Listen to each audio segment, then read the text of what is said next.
Most important thing that we've said a few times already, and we're going to say it to you in a way that you can maybe hear it more clearly, is that the acclimation to your natural state of clarity is a gradual process since you've been practicing a state of confusion. When you think a thought for as little as 17 seconds, really 16 something, law of attraction responds to that thought in such a way that it compounds it. It brings another thought like it to it. And now that thought has more substance, more power, more attraction power. So unless something distracts you from that thought and you go another 17 seconds, now more. And unless something distracts you from that thought, another thought like it comes. And once you cross that 68 or 67, 66, once you get a little bit over a minute in this thought, there is enough momentum going that it will carry itself in your experience for a while. Now, understanding the physics, the law of attraction nature of these vibrational thoughts helps you, because law of attraction is working with you and for you all the time.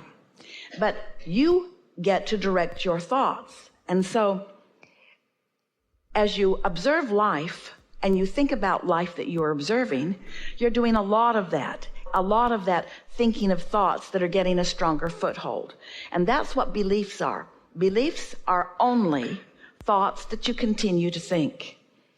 Now, anyone could think more productive, more beneficial thoughts. It is not a difficult thing to do conceptually. In other words, I could think about that or I could think about that. But what happens is, as you have these patterns of thought that you've been thinking, law of attraction only gives you thoughts within the range of those thoughts that you've been thinking. And so most people don't change the way they think about most things ever.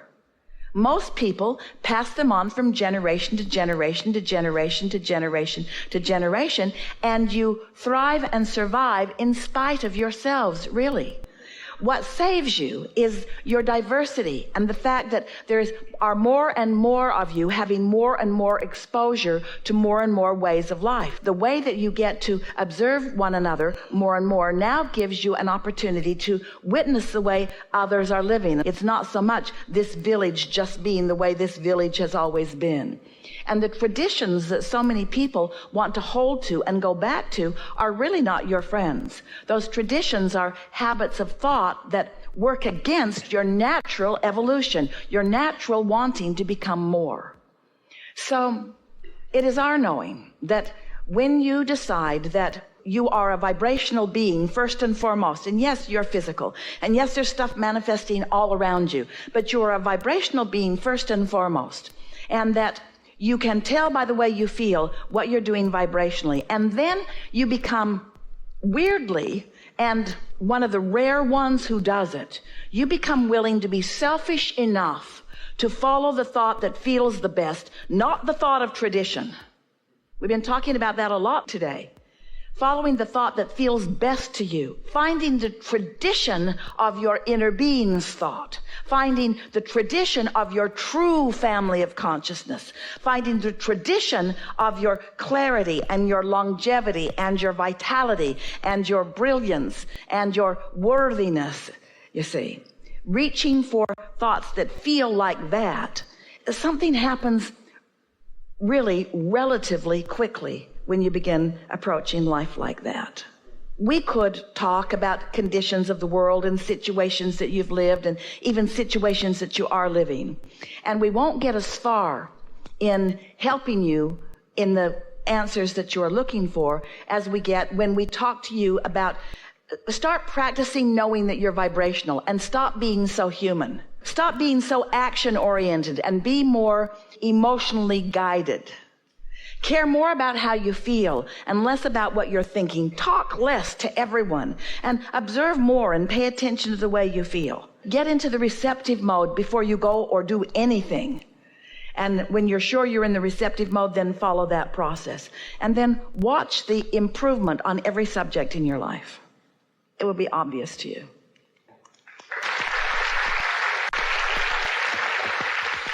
How are you? Vibrational. What you been doing? Vibrating. How's that working out? Feels great. In other words, start talking differently to people. And those that don't want to come with you, they won't have much to do with you anymore. How are you? I'm vibrational. And they'll say, all right, see you later, and off they'll go. If they're not up to speed with that, we're only kidding a little bit on that. You want to differentiate yourself from the tradition of beliefs that bind. There are so many binding beliefs. Do you follow that?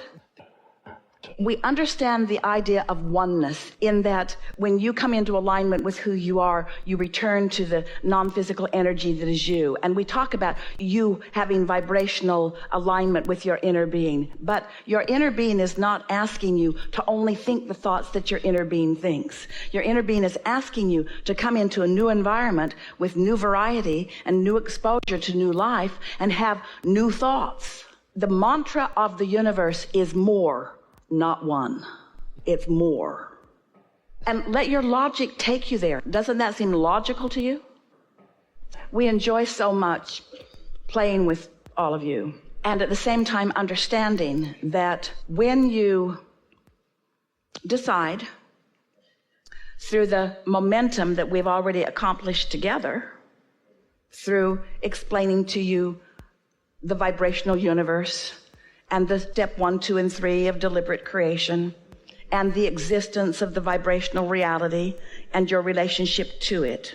As we express to you in ways that are logical enough to you that your beliefs don't fight them, because your own life experience has shown you evidence of the validity of some of these words, then when you actually tune through meditation to that source energy knowledge, and you let yourself receive it, and you know you did, and you follow the impulse of that thought, and that impulse blossoms into the results that you have been asking for, then you have knowledge. This will help you. That feeling that you're reaching for, what so many people are reaching for or believing, is that in the meditation that they will have this great awakening and this great awareness, and the light will shine and the dawn will break and the cymbals will crash and bang, and that's when the moment of enlightenment will happen. No, that's an impulse that often doesn't have too much importance to it, except that you know it's an impulse that you received that wasn't your own. So you know it's guidance.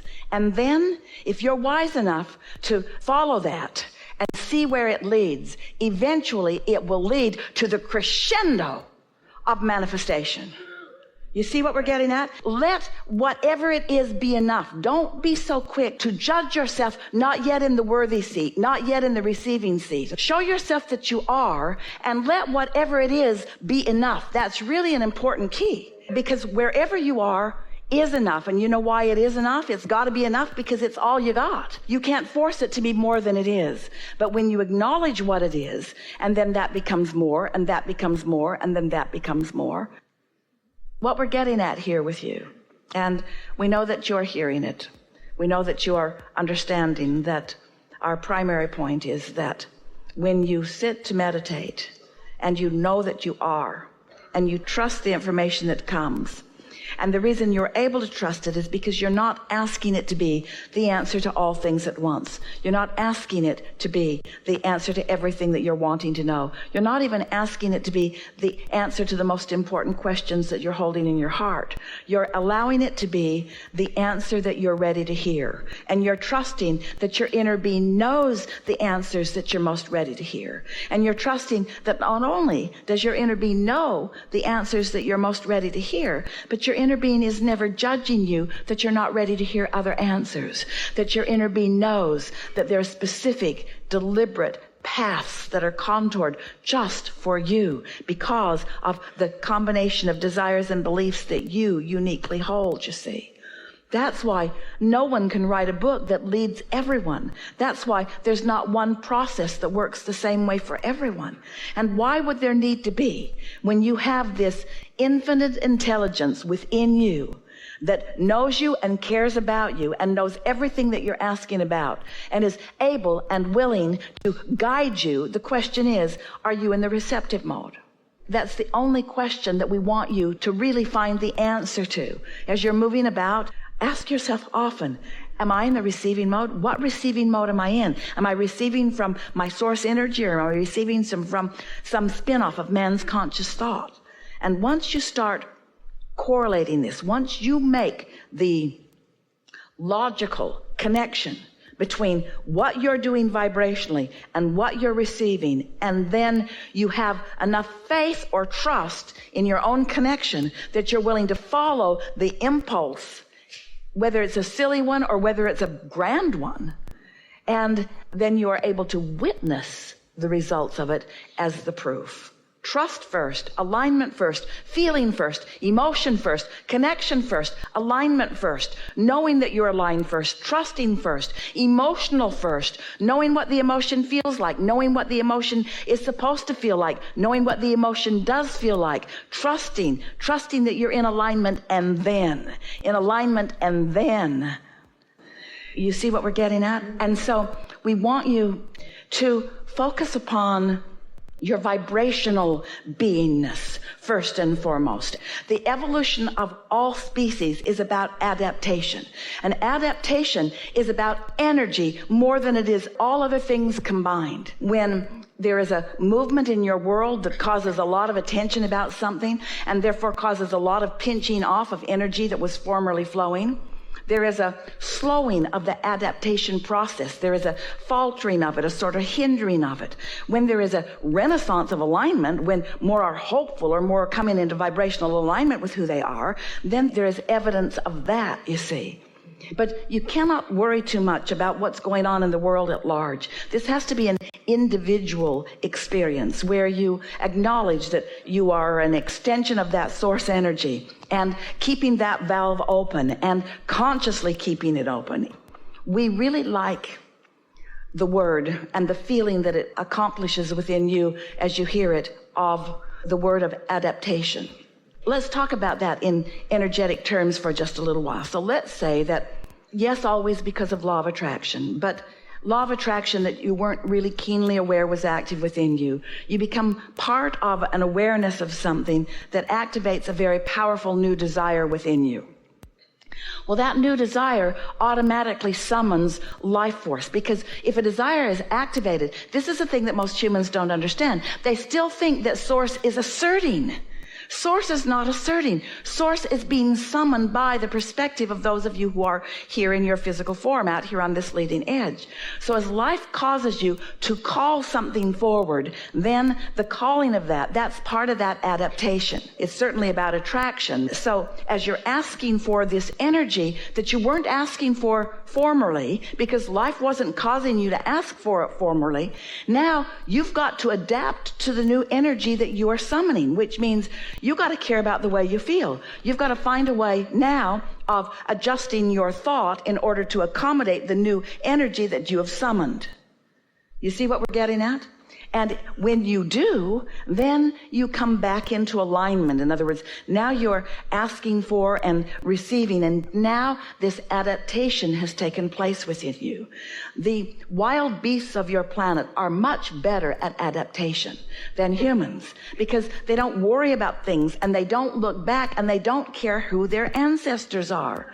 They tap into the current stream of consciousness. They're not trying to guide so much through their thinking process, through their process of making it happen. They are more inspired and following the impulse, you see. And so adaptation among the beasts of your planet is an extraordinary process, and you have to have a little bit of a long view in order to really understand it. But the same is true of